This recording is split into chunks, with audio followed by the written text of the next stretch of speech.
The all-important semi-finals tie-breaks is about to begin between Nodirbek Yakubboev and Javokhir Sindarov. Handshake, 15 minutes plus 10 seconds increment, d4. Javokhir responds with d5. We have the queen's gambit decline, knight f3, knight f6, knight comes out to c3, and the semi-Slav is on the board. The same opening that Yakubboev had to face with the white pieces. He had played queen d3 then, now goes for bishop g5. Pawn takes pawn takes on d5, e3 played.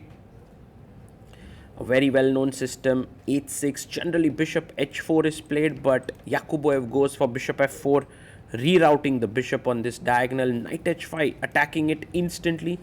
Bishop e5 played. And now he takes on e5. You can take with the knight, but then the black knight goes back. d5 is a very ambitious idea because you take away the square for the knight to go back. The knight could very well get trapped, but Sindarov makes the square for the knight from g7 to come back to e6 or f5. Bishop comes to e2. And now bishop to b4, pinning the knight here. And you have castles by white. So why I was saying like d takes e5 is a very dangerous decision is because you can see that black now has gotten a very good queen side majority. White, on the other hand, has this central majority, which he needs to start getting rolling, Not so easy. By the way, queen d4 with the idea of e6 and attacking that rook on h8. Sindarov gets his knight back to g7. Now a3 played. The bishop is asked a question. If you take, I guess queen takes c3 and white is slightly better. So bishop c5 attacks the queen. The queen comes back to d2. And now bishop to g4. The bishop puts pressure on the knight and the pawn on e5. Knight a4 played, attacking the bishop here. Bishop drops back. He takes the bishop. Pawn takes. And now again this pawn is a bit loose, take, and queen takes e5. So queen d4 goes back. He takes on f3, bishop f3 and b5, saving the pawn. The knight could very well be much better than the bishop. Bishop d1 played to play bishop to c2. That's the idea there. And black castles first. The position is equalish right now, bishop c2, but there's a huge imbalance in terms of the minor piece and also the pawn structure. So anything can happen. Knight comes to e6, attacking the queen. The queen can drop back to d3. It goes back to c3. And Sindarov takes this opportunity to trade the queens. Queen to c5. He takes. Knight takes on c5. The knight can jump to a4. He goes f4. Knight a4, attacking the pawn. Now you can take and go into this rook endgame, but it's quite a depressing one. So he goes rook b1, knight goes to b6, rerouting it to c4, attacking e3. Yakubboev has 1 minute 28 seconds, Sindarov 6 minutes. He's putting the pressure, he's piling it up, threatening a fork on d2, stopping it with rook d1.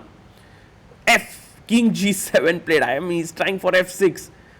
e4, go for it. Yakubboev with low time, he's being a bit unsure here, which is natural. f6 played. Now take on c4.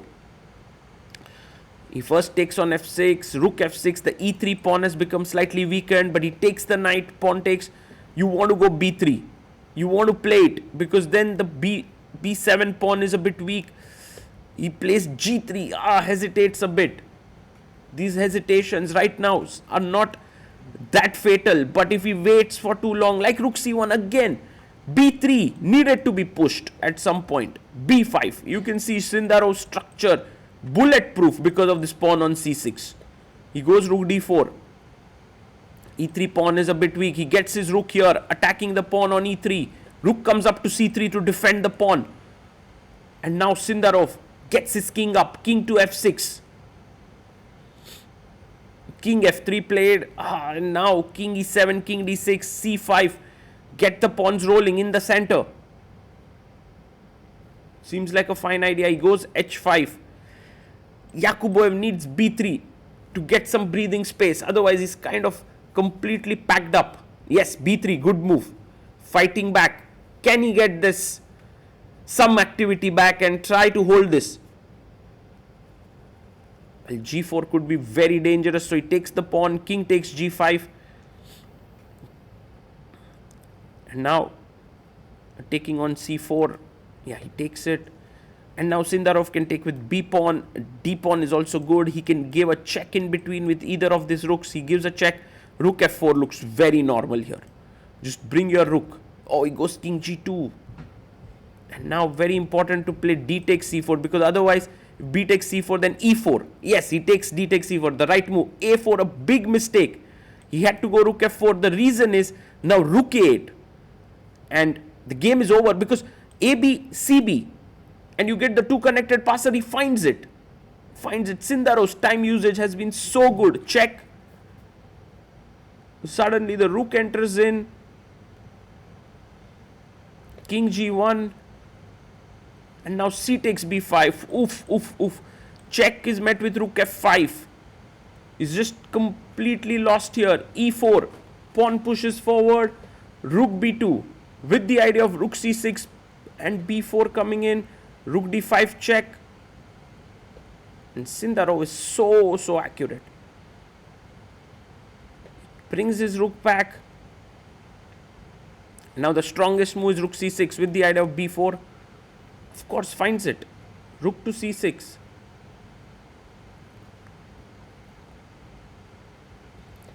e5. He plays pawn to c3. Rook to d3 played. And c2. And he resigns. Sindarov wins the first game, needs just a draw with the white pieces in the second one to make it to the candidates.